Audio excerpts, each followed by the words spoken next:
அனைவருக்கும் வணக்கம். நான் உங்கள் சாந்தி பேசுறேங்க. இன்றைய பதிவுல நாம என்ன பார்க்க போறோம் அப்படின்னு பார்த்தீங்கன்னா, இன்று மகா சிவராத்திரி.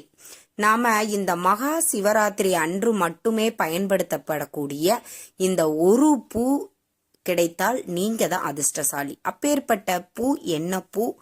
அந்த பூவை நம்ம எதற்காக சிவபெருமானுக்கு சாத்தி வழிபாடு செய்யணும்? அதுவும் குறிப்பா இந்த மகா சிவராத்திரி அன்று மட்டும் ஏன் இந்த பூவு இவ்வளவு சிறப்பு வாய்ந்தது அப்படிங்கறத பத்தி இந்த பதிவுல நாம தெளிவாக பார்க்க போறோம். இப்போ மகா சிவராத்திரி அப்படின்னு நம்மளுக்கு வந்துட்டாலே இரவு முழுவதும் நம்ம கண் விழித்து விரதம் இருந்து சிவபெருமானை நாம வழிபாடு செய்யக்கூடிய ஒரு அற்புதமான நாள். இந்த நாள்ல நாம 4 கால பூஜைகளை கண்டு சிவபெருமானை ஒரு வில்வ இலையேனும் நாம எடுத்து சாற்றி வழிபாடு செஞ்சோம் அப்படின்னா நம்ம வாழ்க்கையில் இருக்கக்கூடிய சகல விதமான தோஷங்களும் நீங்கும் அப்படின்னு சொல்லப்பட்டிருக்குது. இப்போ சிவராத்திரி அன்று 4 கால பூஜையாக நம்மளுக்கு நடைபெறும். முதல் காலம் பிரம்மர் வழிபட்ட கால பூஜை, 2வது விஷ்ணு பகவான் வழிபாடு செய்த காலம், 3வது அம்பிகை சிவனை நினைத்து வழிபாடு செய்த காலம், 4வது ரிஷிகள், தேவர்கள், மனிதர்கள், காக்கைகள், குருவிகள், பறவைகள் அப்படின்னு எல்லாருமே வழிபாடு செய்ய 4ஆம் கால பூஜை அப்படின்னு 4 கால பூஜையாக இந்த மகா சிவராத்திரி அன்று வழிபாடு செய்வாங்க. இதை நான் ஏற்கனவே இந்த மகா சிவராத்திரி அன்று அந்த 4 கால பூஜைகள் எப்படி செய்யணும், என்ன நெய்வேத்தியம் செய்யணும், என்ன அபிஷேகம் செய்யணும்னு உங்களுக்கு சொல்லியிருக்கிறேன். பார்க்காதவங்க அதையும் செக் பண்ணி பார்த்துக்கோங்க. இப்போ கோவில்ல நீங்க வழிபாடு செய்யறீங்கன்னா ஒரு பிரச்சனையும் இல்லை. ஏதாவது உங்களால முடிந்த அபிஷேகத்திற்கு தேவையான பொருட்களை வாங்கி கொண்டு போய் கொடுக்கலாம். இல்ல புளி சாதம், எலும்புச்சம்பழ சாதம், தயிர் சாதம், அது மாதிரியான சர்க்கரை பொங்கல், இது மாதிரி நெய்வேத்தியங்களை செஞ்சு எடுத்துட்டு போய் சிவ ஆலயங்கள்ல நீங்க அங்கு வரக்கூடிய பக்தர்களுக்கு பிரசாதமாக அதை கொடுக்கலாம். ரொம்ப ரொம்ப சிறப்பான பலன்களை உங்களுக்கு கொடுக்கும். வருடத்தில் ஒரு முறையே வரக்கூடிய இந்த மகா சிவராத்திரியை எக்காரணத்தை கொண்டும் யாருமே தவற விடாதீர்கள். பெரிய பெரிய கோவில்ல போய் தான் நாம வழிபாடு செய்யணும் அப்படின்னு எந்த ஒரு அவசியமும் கிடையாது.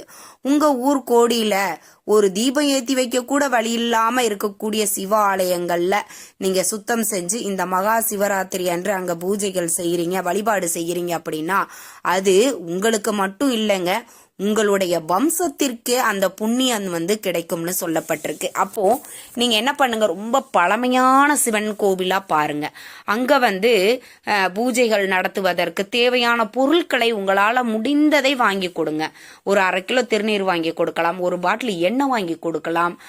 அது மாதிரி அங்க சுத்தம் செய்வதற்கு உங்களால முடிந்த வேலைகளை செய்யலாம்.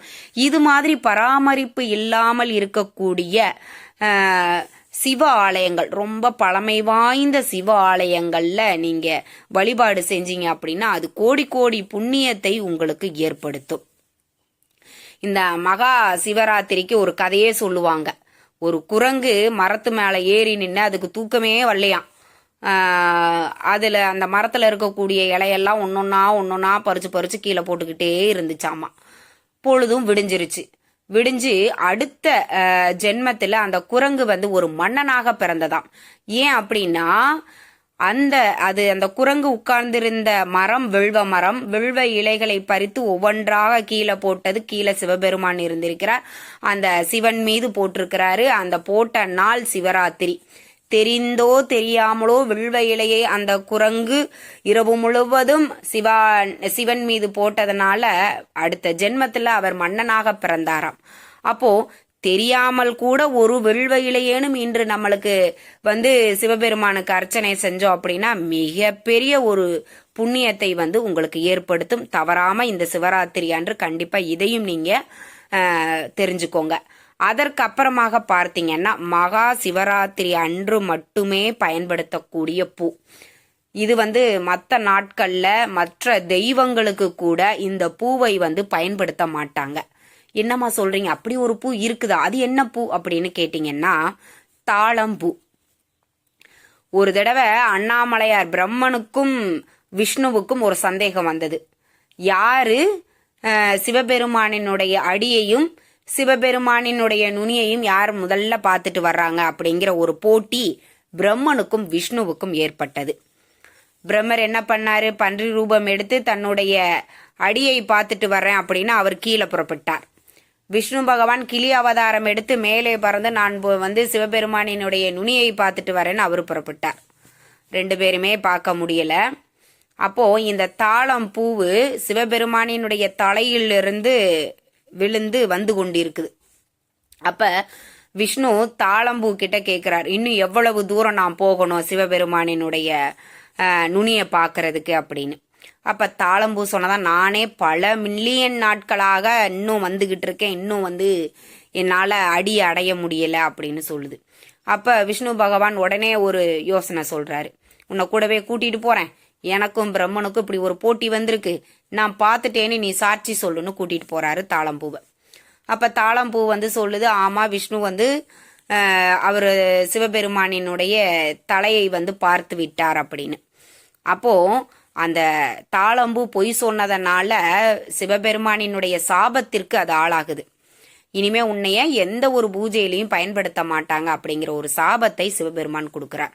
அப்ப தாளம்பூ தன்னுடைய தவறை உணர்ந்து, தெரியாமல் நான் பண்ணிட்டேன், என்னைய மன்னிச்சுக்கோங்க அப்படின்னு சொல்லும் பொழுது, மகா சிவராத்திரி அன்று மட்டும் 3ஆம் கால பூஜை அன்று மட்டும் உன்னை பயன்படுத்துவாங்க எனக்கு அப்படின்னு சொல்லி அவர் வரம் கொடுத்தாராம்.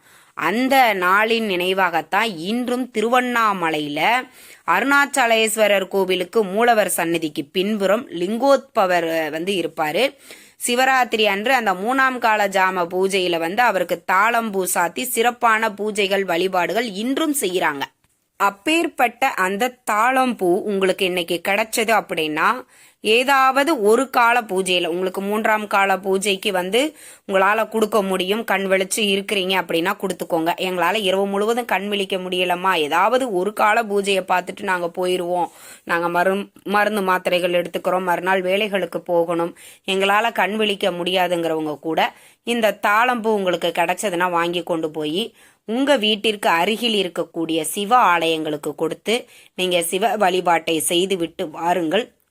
நிச்சயம் சிவபெருமானினுடைய அருள் உங்களுக்கு பரிபூரணமாக கிடைக்கும். ஏன்னா மகா சிவராத்திரி அன்று மட்டும்தான் சிவனுக்கே இந்த பூவை பயன்படுத்துவாங்களாமா. அப்போ அந்த மாதிரியான விசேஷமான பூவை நாம சிவனுக்கு சாத்தி வழிபட்டோம் அப்படின்னா நம்மளுடைய கோரிக்கைகள் வேண்டுதல்களையும் சிவபெருமான் நிறைவேற்றுவார். சிவபெருமானினுடைய அருளும் நம்மளுக்கு பரிபூரணமாக கிடைக்கும்.